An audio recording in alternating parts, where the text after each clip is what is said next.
Hello and welcome. My name is Stephen Smith, and this is part 2 of Vignette number 13, titled Addicts.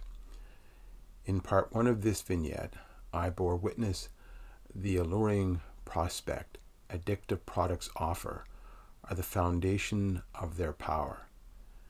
Take those alluring prospects away, and no one would bother to use them.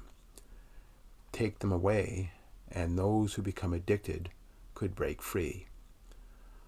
But once a person is addicted, the memories of what it felt like to partake in said product is all-consuming, as only said product allows you to experience its deeply induced, sublimely euphoric pleasures. While to turn away from this and be left with no other alluring prospect, this is nigh on to impossible, for then all that seems to be left is this drab and dreary world. And what is that in comparison to a bar, a casino, uninhibited sex, drugs, and rock and roll? Why then are addicts drawn to AA programs? It is for one reason. They offer addicts the alluring prospect of hope, that they might fulfill the hope that one day they may regain their freedom.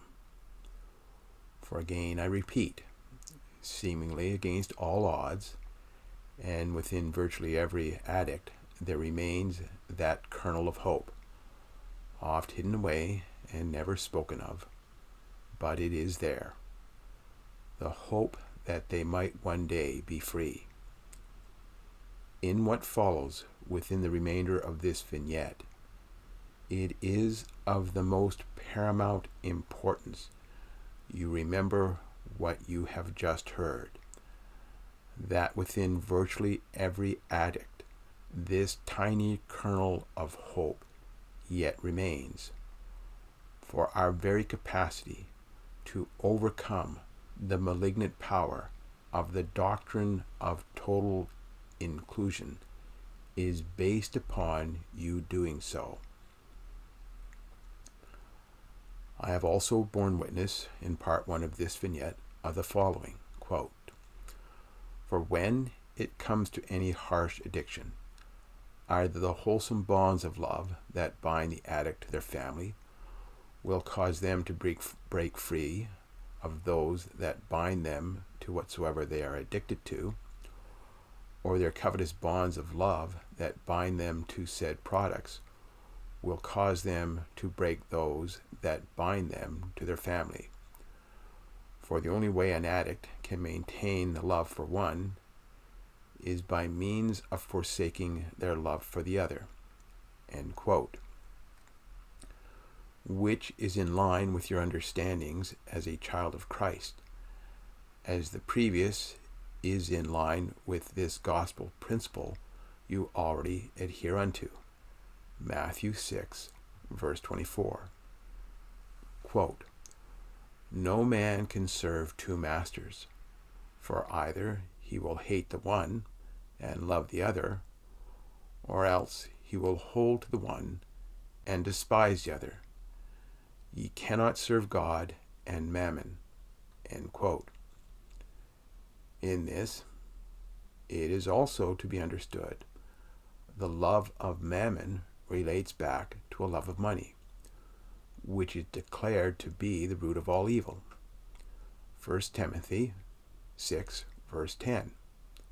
Quote, "For the love of money is the root of all evil, which, while some coveted after, they have erred from the faith, and pierced themselves through with many sorrows," end quote.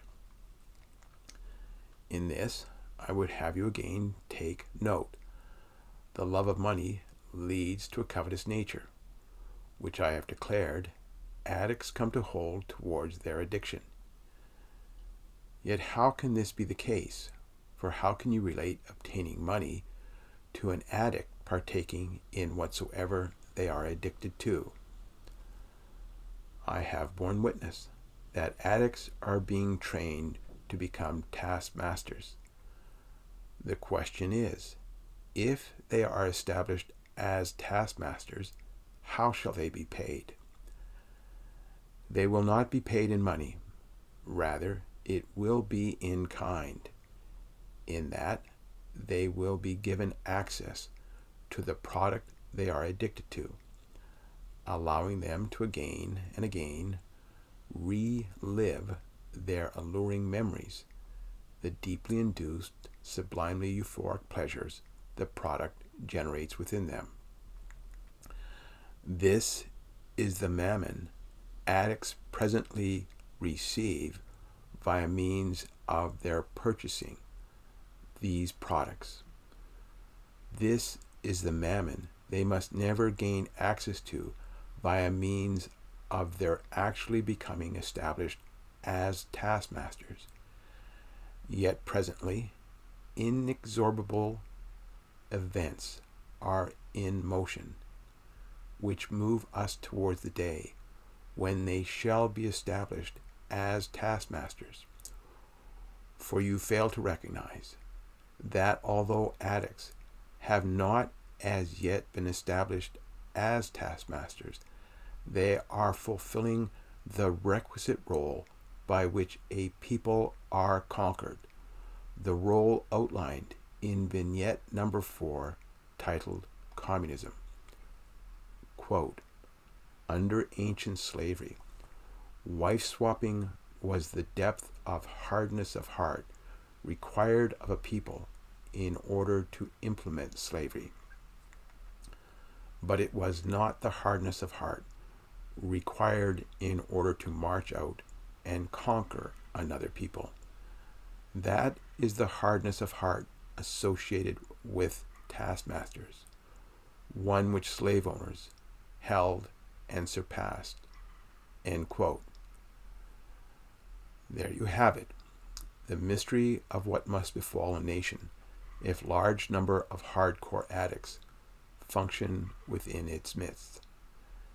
As before a person can function as a taskmaster, they must first acquire that hardness of heart whereby they can conquer others. They must first develop the hardness of heart by which they can raid and pillage diverse people, so thereby they might prosper. Thus, every time an addict robs a place of business, every time they break into a home, every time they steal a car, a bike, etc., they are carrying out a raid by which they look to pillage. What you fail to recognize is today, by virtue of modern tech, the Taskmaster in Training program has finally obtained the capacity to turn out on a yearly basis huge numbers of hardcore addicts. Addicts who strive to fulfill their Taskmaster in Training program by learning how to abuse, who they have to, where they have to, when, how, and for as long as they have to, are learning these terrible skill sets by means of first functioning as warriors who raid and pillage, then take pleasure in said raids by being able to purchase and partake in whatsoever product they are addicted to. Exactly how long do you think you can survive these never-ending, yet ever-growing in magnitude attacks? For I tell you now, and I tell you truthfully, the day is near at hand when you shall cry out, when we are at work, addicts break into and pillage our homes. When we are at our homes, they break into and pillage our places of work. You shall cry out, it does not matter where we go or what we do. Their raids torment us night and day. Indeed, their unending appetite to rob us places our very lives at risk. Come that day, you will be told, under your Declaration of Independence, you cannot alter the laws of the land, so thereby you can bring addicts under control. But if you are willing to set aside said declaration for one of security, you can do so, for then you will have the authority to alter the purpose of the Constitution of the United States from upholding the former to upholding the latter, thereby allowing you to create, via the subverted purpose of your Constitution, laws of security by which you can quickly and effectively stop addicts from raiding and pillaging your homes and places of business. But once addicts are brought under control, what then? It is requisite you recognize this unyielding truth. Do so before that great and terrible day comes to pass. There is no such thing as security for anyone, save within a declaration which upholds the freedom of everyone.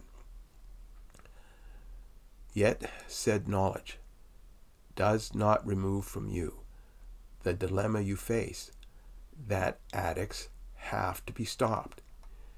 If you sit back and do nothing, then the need to establish a declaration of security will be forced upon you, as by means of said declaration you will be able to enter into a direct and aggressive conflict against addicts. I assure you, this will allow you to quickly and effectively win numerous battles and thereby quickly end this nasty little conflict, as the capacity for addicts to raid and pillage will be rapidly brought to an end. But lest you forget, the price you will be forced to pay, so thereby you can gain these easy victories over addicts, is your Declaration of Independence.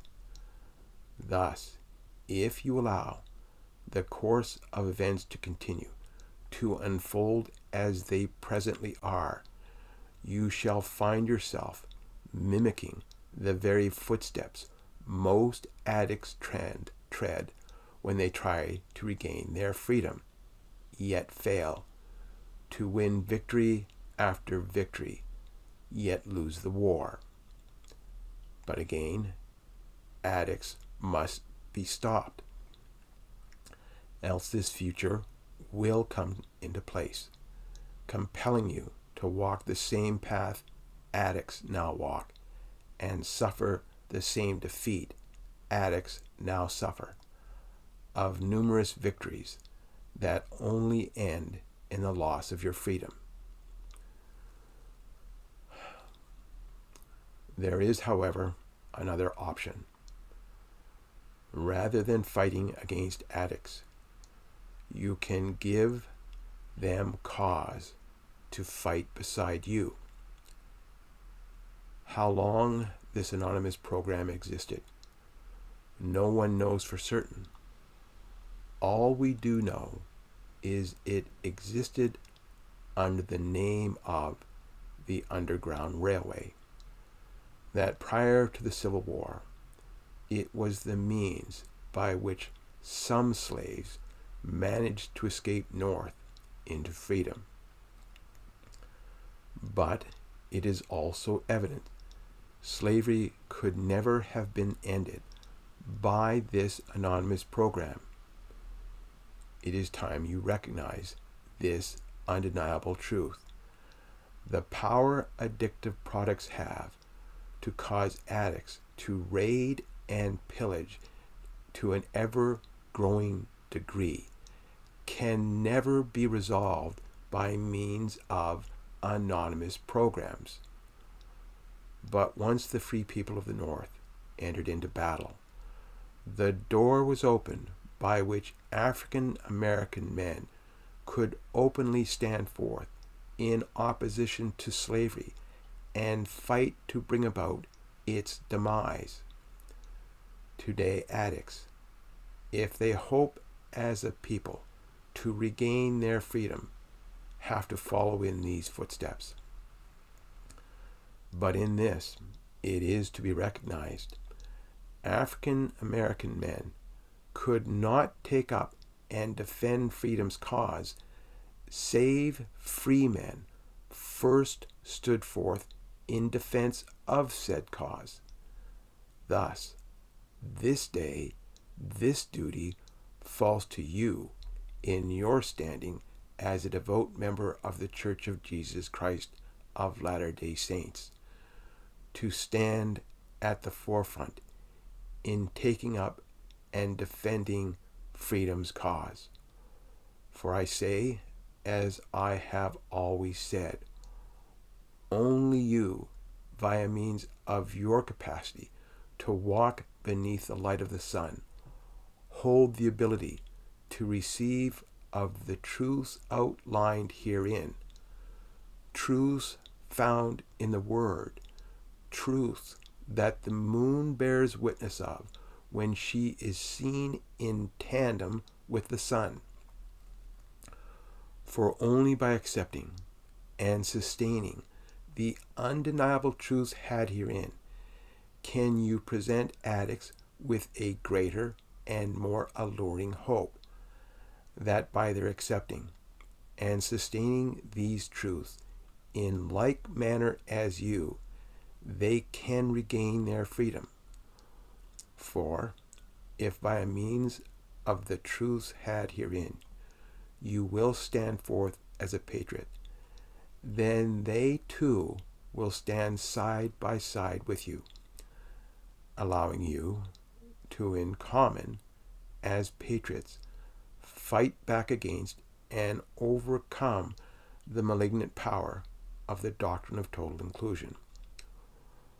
For they will fight on, despite how many relapses they may suffer along the way, as they will know this is the only way forward for them and for you.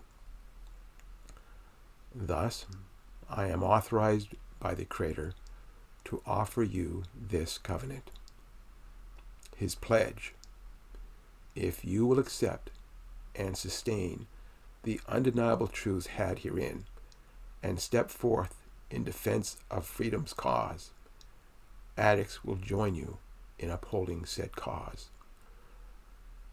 Further, the Creator gives this, His pledge, unto every addict. If they will take up this cause, stand forth as patriots and fight, then the spirit of freedom shall enter into them, and where said spirit abides, that of slavery cannot long endure.